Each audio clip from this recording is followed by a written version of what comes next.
Welcome to this SolidWorks tutorial in which we will be making this part. So let's begin. First, select File here, click on New, select Part, and then click OK.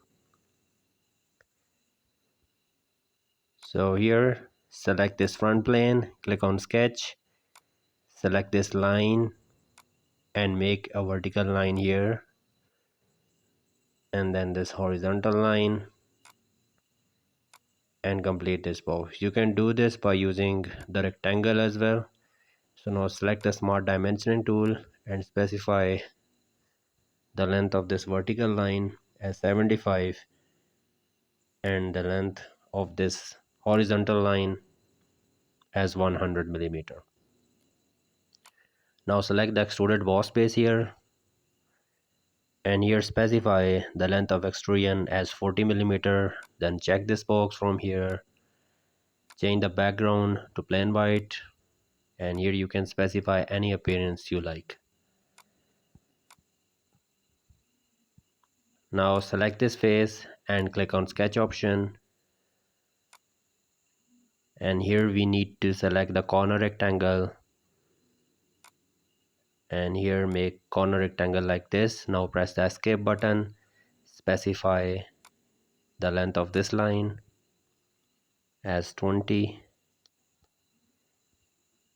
and from this point to this point specify the distance as 25. Similarly, from this point to this point specify the distance as 25.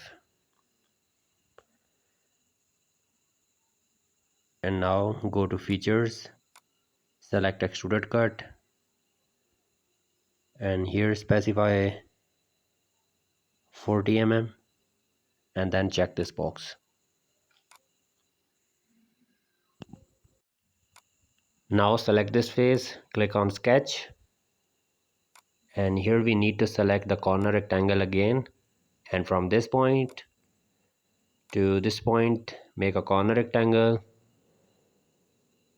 and again make a corner rectangle to the other side. Now select the Smart Dimensioning tool and specify the length of this line as 25 millimeter, and specify this horizontal line dimension as 30. We are going to specify the same dimension to the other side, 25 and 30.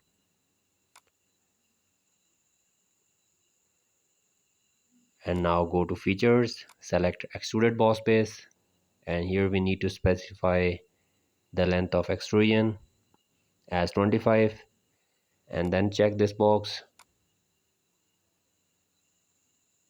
And now select this face and click on sketch, select here corner rectangle, and from this point to this point make a corner rectangle. Now select the Smart Dimensioning tool, from this point to this point specify the distance as 12 millimeter. Similarly, from this point to this point specify the distance as 12. And now go to features and select extruded cut, and here we need to specify 10 millimeter, and then check this box. So now we are done with this tutorial, and if you find this tutorial helpful, then please hit the like button and subscribe to my channel. Thank you.